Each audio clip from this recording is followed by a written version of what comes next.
Do you ever get that gut feeling? Something that made you stop what you were doing and turn back?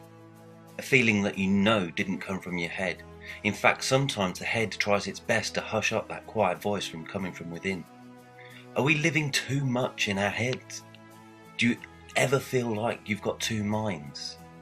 Well, we've got two brains, that's for sure, and I'll explain more about that in a moment.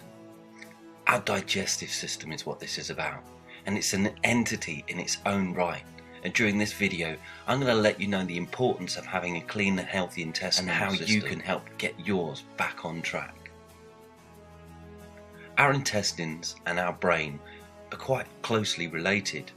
They originated from the same cell, which divided into two and then became the nervous system for the brain and the spine, and the other became the enteric nervous system for the digestive system. They then later become connected via a wandering nerve coming from the base of the skull through the thorax, meandering its way to finally reach the intestines for that head-gut connection. The entire length of our intestines, large and small, are around 10 times longer than the height of our body, between 17 and 35 feet long. It has its own nervous system complete with neurons and pathways and proteins and neuropeptide receptors equal in the amount and complexity of the brain that's in our head. And in the case of stroke victims and other damaged incidents where the patient may not be able to swallow because of brain damage, but if you put a tube into the stomach with the food in the digestive system will sort the rest out. It can cope on its own. Our second brain, the intestinal system, is responsible for making 95% of our serotonin. And in fact, all of the chemicals that are found in our brain, in our head, are also found in our gut. I'm not going to go into too much detail here because you can do some research yourself. But one thing you'll find out is that our intestines do a whole lot more than you originally thought. The intestines are, in my opinion, the chief operator of the body. You know, if they decide to stop working, you've got some serious problems. It all starts with your mouth. It's the first opening of a large cylindrical tube that includes your throat, esophagus, stomach, 22 feet of small intestines and approximately 5 feet of large intestines. Your stomach is simply a larger, diametered portion of this tube. It's balloon-shaped, but still tube-like. There's 4 layers to this tube. The outermost coat is a protective hard skin. The next layer is a muscle coating that contracts and relaxes to move food along it, a bit like squeezing a tube of tooth gel. Except in the stomach section where the muscles are then used to churn the food to mix it with alkalizing and digestive juices.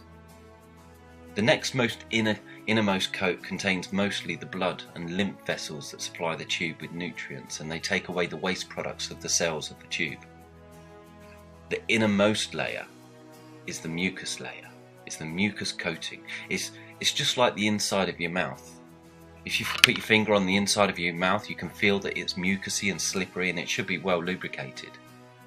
This mucus layer consists of epithelial skin cells with periodic mucus secreting cells scattered about. The wall of cells is tightly bound and sealed. This tight seal means that there's no penetration or leakage of bad microbes and poisons and undigested food particles that would escape from the inside of the tube to the outside. On the inside of the mucus layer is a strong coating of protective bacteria that attaches itself to the mucus layer like a protective overcoat, which is also slimy and slippery.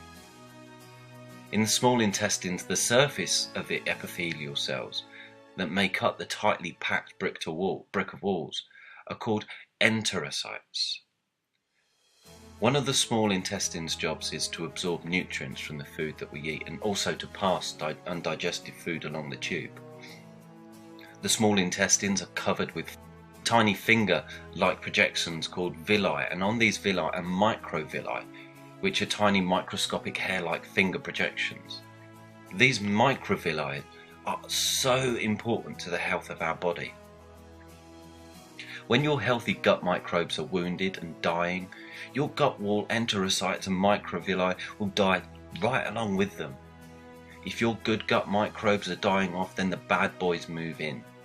The bacteria, the fungus, the viruses and the worms, they set up their home in the newly vacated spaces. They breed and they quickly take over the area like rabbits on speed. When this happens, the nurturing caretaker roles of our good microbes had messed up.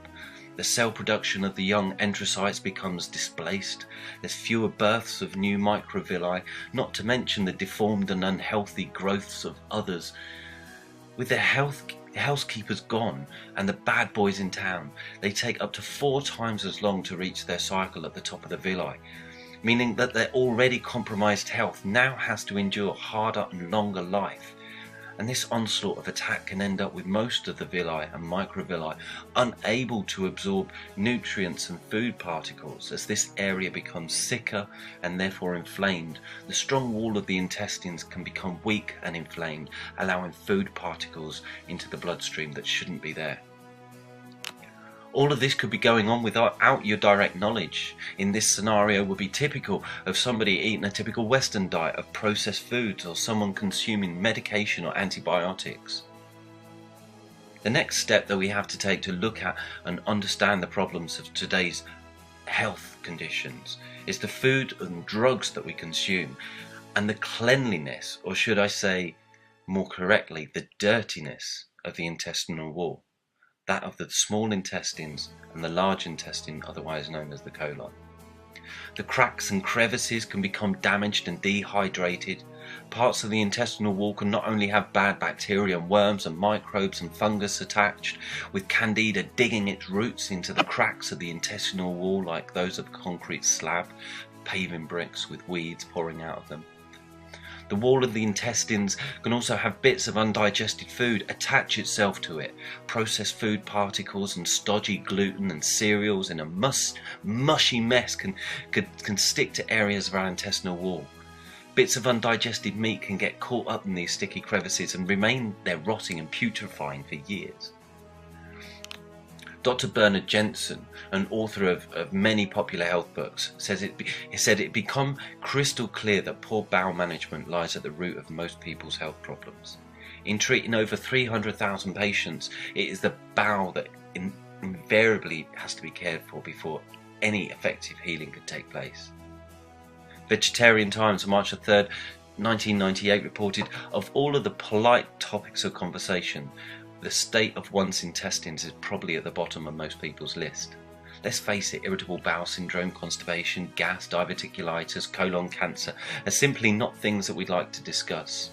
And yet, as the old expression goes, death begins in the colon. Don't believe it? Ask any coroner. Autopsies often reveal that colons are plugged with up to 80% of waste material.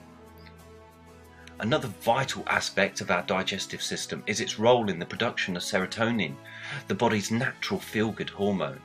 Over 95% of the body's serotonin is found in the gastrointestinal tract, the GI tract, which has been called the body's second brain because of its role in serotonin production and so many of the body's vital functions. In fact, serotonin levels have been linked to everything from autism to constipation. Serotonin is a key player in the functioning of the GI tract muscles, causing the contraction of our intestines and triggering the gut nerves which signal pain, nausea and other GI problems. As well, it influences the functioning of the cardiovascular, the immune and the renal systems. This amazing hormone also regulates aggression, appetite, cognition, mood, sexual behaviour and even sleep. Imagine what would happen if you never cleaned your house, never took out the garbage, never vacuumed your car, never took a shower. What would happen to your body, or your social life for that matter? After 10 years of wallowing in filth, your body would likely to be repellent and disgusting beyond belief. But guess what? If you ignore your colon for 10 years or 20 or 30 years, the same pollution and damage can happen on the inside of your body. I spent years tracing the root cause of disease. Although everyone talks about toxic overload, no one's focusing on the real problem, and that's where that overload takes place. So you may understand that why, when training as a natural health practitioner, that colonic hydrotherapy was on top of my list for training. And with those treatments, many clients and other practitioners will get fantastic results, from clearing up of lifelong skin conditions to helping digestive disorders and diseases to aches and pains and reoccurring migraines being fully resolved. These days, however, I no longer use the intrusive action of water inserted within to help clean the colon. I use something that seems to be much more effective and beneficial. And there was one problem with colonic hydrotherapy. It worked in the large intestines, but we were unable to reach the small intestines. Until I found out that one powerful plant can do the whole job for us.